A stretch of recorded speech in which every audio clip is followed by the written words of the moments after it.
Since the children have flesh and blood, he too shared in their humanity, so by his death he might destroy him who holds the power of death, that is the devil, and free those who all their lives were held in slavery by the fear of death. Hebrews 2:14 to 15. Why am I quoting this quote? Over the last number of years, really over the last 15 years, as I've come on my journey of faith, I've been listening to many people in the church, many lay people actually, to understand really how do you live and believe the faith? How did you discover the faith? What has captured your heart? What has captured your heart? Because if you read the gospel, if you read the good news, the Kerygma, it's very uncomfortable. It's very uncomfortable. People will say, well, no, it should give great peace and joy. Yes, it does. It does. It gives great peace and joy. But it also gives an impetus, a drive, something forward. It's saying, well, look, are you going to just sit back and let this good news, this message just sit on paper? The gospel, the message that Christ gives, has to be given heart to heart. You can't stand on the street giving out Bibles and hoping that this will evangelize people. It has to be given from your heart to other people's hearts. When your heart is transformed, that transforms people around you. When your heart really is sitting somewhere else, it transforms some people around you. How does that, in this meditation, in this search, I've listened to many people in the church, and I've listened to everything Archbishop Lefebvre has to say, all of his videos, all of the talks, what he's written and so forth, and you could not be but more impacted by how this man spoke his love for the faith. This man was profoundly religious. Why did I listen to Archbishop Lefebvre? Because many people in the church had said, no, you can't forget about those guys, don't listen to them, they have nothing to offer, they're schismatics, this guy was disobedient, he didn't love the faith, blah blah blah blah blah. Okay, but in order to refute that, you have to listen to him, and when you do listen to him, you become profoundly challenged by what he had to say. I mean, without a doubt, this man was a very intelligent, well prepared. He loved the faith. He loved the faith. He went to Africa. He went to the poor. This man loved the faith. And another person that I've listened to, contrary to many people who have said, no, you don't really listen to these guys. You don't need to listen to that guy. He's a bit wacko and all of this. But another guy I've listened to every talk he's ever given is Kerygma Ireland, founder of the Neo-Catechumenal Way with Carmen Hernandez and Mario Pezzi. So I've listened to everything that this man has had to say, simply because so many people have criticized what he has done. So many people have criticized him. So what is he actually saying? I hate third party analysis of situations. I really like to understand for myself what this man has to do, and thankfully I've met the people that Kerygma would have helped in this. Well, I've met the families of the people that Kerygma helped in the 60s.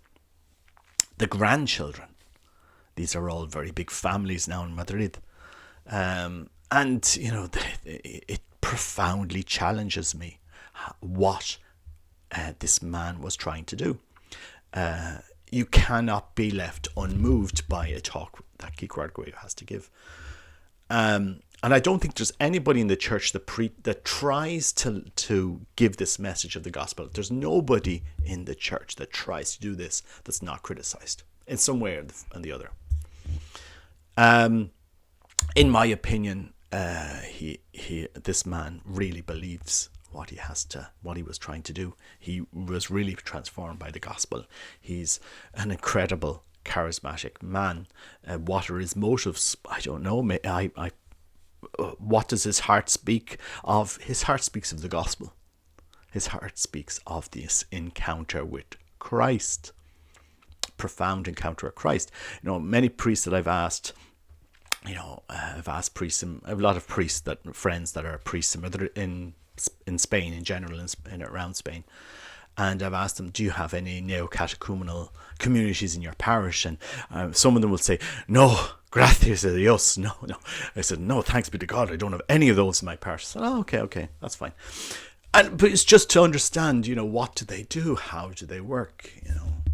They'll be criticized for being secretive, for doing their own thing, and so on and so forth. At the same time, we criticize Kerygma, the neo-catechumenal way. We criticize them without presenting a viable alternative. We've criticized Archbishop Lefebvre without presenting what we've done. Look where we are in the church in Ireland today. If we look at the landscape of the church, so many baptized Catholics do not understand what the faith is. The faith gives life. The faith destroys death. The faith is simply spectacular. And we are caught in our own mindsets and our own ways of doing things. And we're not able to either talk to those in the society, say Pius X, or sometimes not even able to talk to the neo-catechumenal way. We're not able to, understand.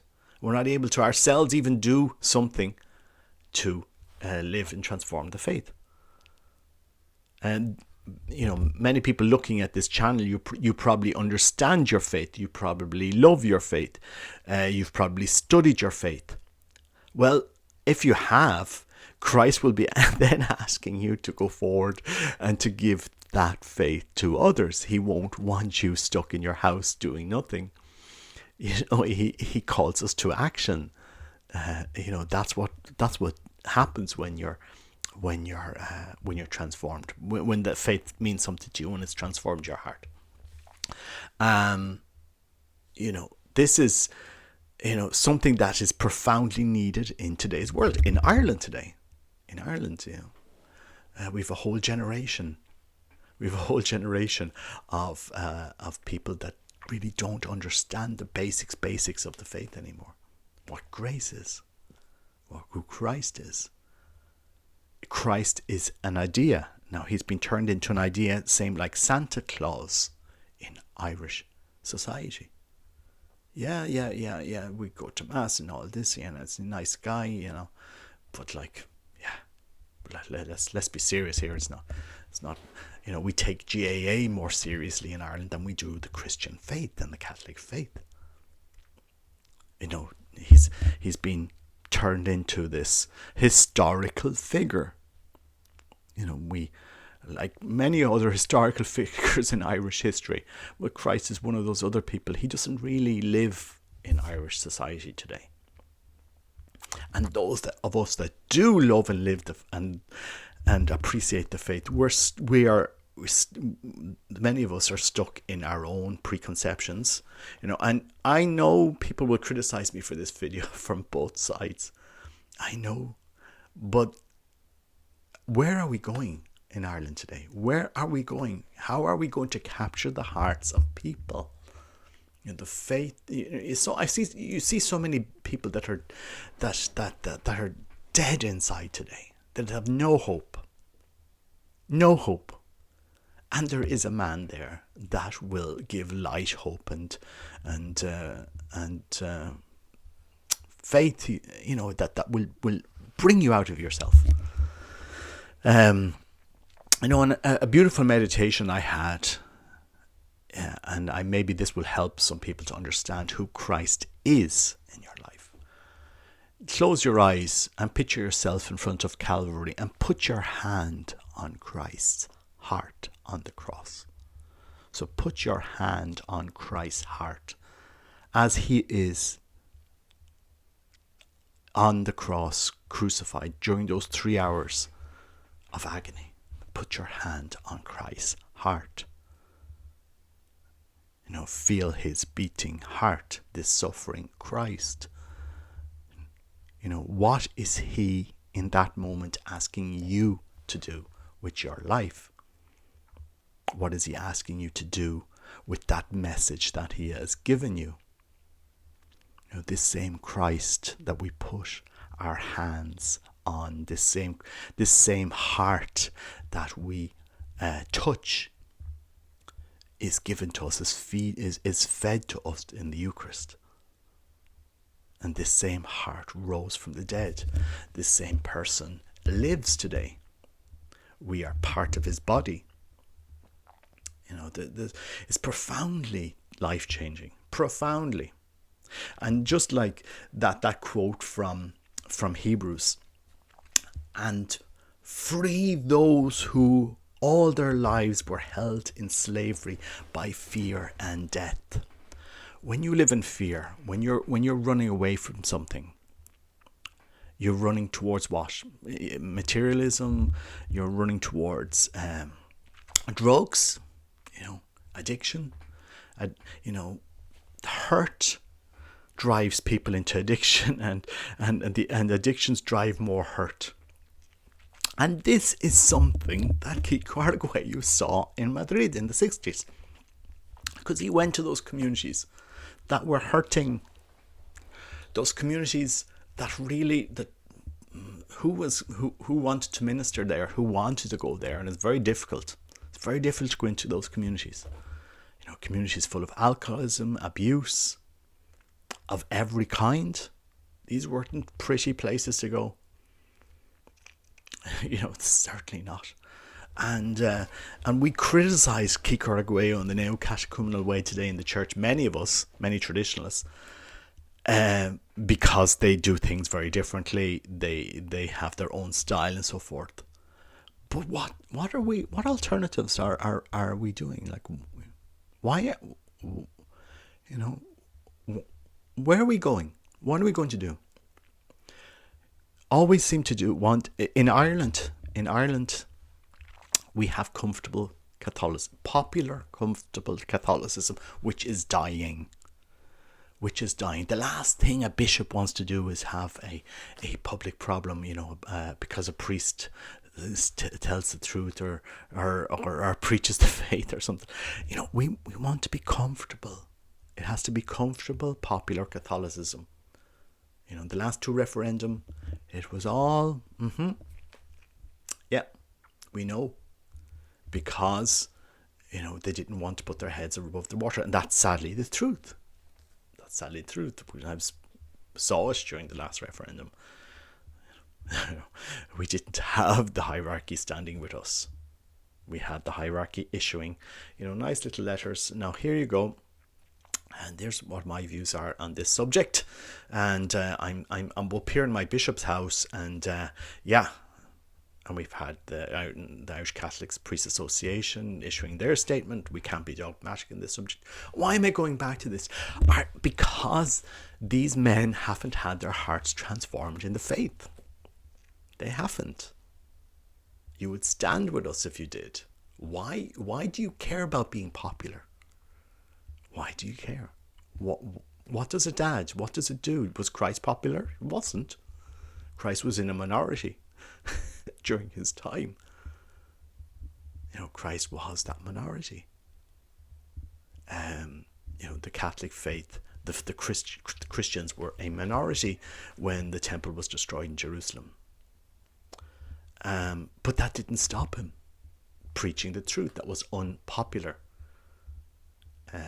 during those first centuries that begin in the church.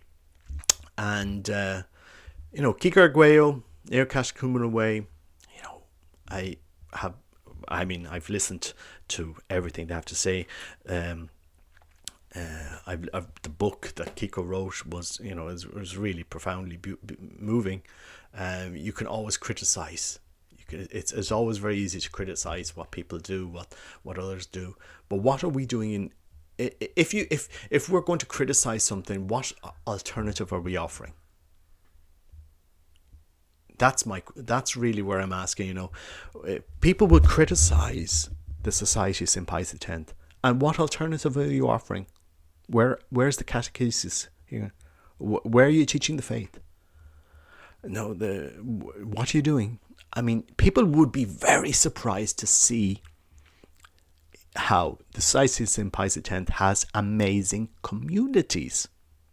You go there, St. Patrick's Day, in Athlone, the hall with people, having, playing music,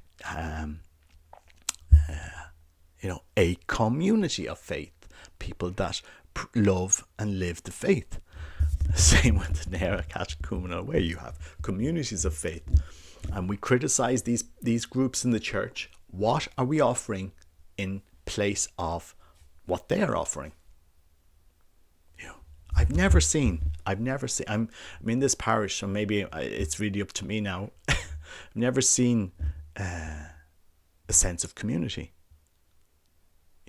It's functionary. We go to church and that's it. We sit back, and is that the best we have to offer? Our children will never believe in the faith that the church is offering in this moment in time in Ireland. The way that it's been taught and preached in schools, it's infantilized. I went through it myself in the 80s. It doesn't teach the faith. It doesn't serve a purpose. We have placed Jesus Christ in the same level as Santa Claus. This mythical thing, this mystical person that lived in the past, that doesn't really, transform people's lives anymore today. It's quite incredible when you think about what we've done to the faith. That's my reflection on it. As I said, you have to think. We have to think, where are we going forward with this? And we have to be one church. We have to be united as one church in the faith. Our brothers and sisters helping each other in the church, supporting our bishops, asking, what can we do? I've said this to bishops, what do you want? What can you do? I mean, many of them, they don't know what to do with that question. So at least I've asked the question, what do you need? What do you want? How can we grow the faith? You don't need to spend millions and thousands of euros on this to do this. You need people's hearts. Once you have people's hearts, they transform. They drive questions in you. I mean, this is simply it. When you listen to something that Kiko Arguello has to say, if you listen to it with an open heart, trying to understand what he is saying, you're left, challenging yourself. The same as way I was left when I was listening to Archbishop Lefebvre. I was challenged by what he was saying. You are left challenged because you look at society today that, places its faith in social media, in social influencers, in material goods, in this constant distraction, this TikTok era, this, constantly, our minds are constantly in porn, this constant consumption of junk. This is the era of fast junk. This constant distraction, that doesn't fill your heart, because as soon as you stop as soon as you stop consuming that junk, you're left with nothing, and you go back to it. And this is the sad reality. Whereas, Christ, his death, that he might destroy him who holds the power of death. Christ gives life. Christ transforms hearts. Christ transforms lives. I was praying once with the Cenacolo community, and you could see these men understand what faith is. They've let themselves, and they're definitely not perfect men, but they're authentic men, and they understand what faith is. And, we need more of this in the church. We need more people to challenge us in this way. And I certainly don't feel like I'm the person that can do this. But then, you suppose you come to a point in your life, if it's not me, who will? Who challenges us? We will. Sometimes I see it, and there's no criticism to bishops. Sometimes I see this very well formed video by a certain bishop with lots of music on it and very, edited together and all this. Speak from your heart. Speak from your heart. We don't need, we need you to come. Speak from the heart. Capture people's hearts. How has Christ captured your heart? That will capture people's hearts. That's just my basic reflection on it. Speak from the heart. It's really sad when you can see it in priests, especially when their heart hasn't been captured by Christ. You can see it in them. You could definitely see it during the 666 days of pandemic. Which priests had their heart captured by Christ, and which priests had their heart captured by the fear of death. You could see who has had their heart captured by the fear of death. We saw it. I said, what is the worst thing that could have happened to you? And people will say, this is very harsh for Robert to say, what is the worst thing that could have happened to a priest during the 666 days of restrictions? What is the worst thing that would have happened to him? The worst thing that could have happened to him, humanly speaking, was he ended up with Christ in heaven. Is that such a bad thing for a person that has given their life to Christ? We saw this. We saw this during those 600. We saw the priests who had their heart captured by Christ. And we saw the priests who had their heart captured by the fear of death. And that is the fear, that is the stranglehold that the devil has on these men's hearts. And if your heart is captured by the fear of death in many ways, if your heart is captured by the devil, if your heart is in other areas, is not in Christ, you'll never transform people's hearts. You'll never transform the faith. The faith is dying in Ireland because our hearts haven't been captured by Christ. And that's the simple truth of it. And that's just my reflection on it, and my journey as such. You listen to Kerygma or Carmen Hernandez, you listen to these people, their journey in the faith, what they've tried to do, and they really capture your heart. Their message resonates, and people can criticize them in many ways, but the families that I know, the people that I know from the neo-catechumenal way, the stories that I know, are profoundly moving. These are amazing families. Families that challenge the church. This movement. They don't call it a movement. They just say it's Catholicism and so forth. Okay, but it challenges the church. Where are we going? So where are we going in Ireland? Are we just going to let the faith die now? Are we just going to continue on as it is? The local bishop sent out a letter. Well, he published it in the parish bulletin that they needed funds and so forth. The days are gone when bishops can just publish a letter and expect people to row in behind them. Those days are gone. You need to be bishops who are missionary. You need to leave. You need to talk to people. You need to dialogue with the people that you're not popular with. You need to come out and talk to us instead of lecturing to us from afar in a bulletin. It has to happen. This is the only way forward, and only then will the church be transformed. You know, trying to be popular. The Irish Church, the teaching of the Catholic Church, is not a popular teaching. That's my opinion anyway today. And, you know, just my reflection. Anyway, God bless and take care. And let me know in your comments what you think of this, in this reflection. How can we challenge people to understand better the faith?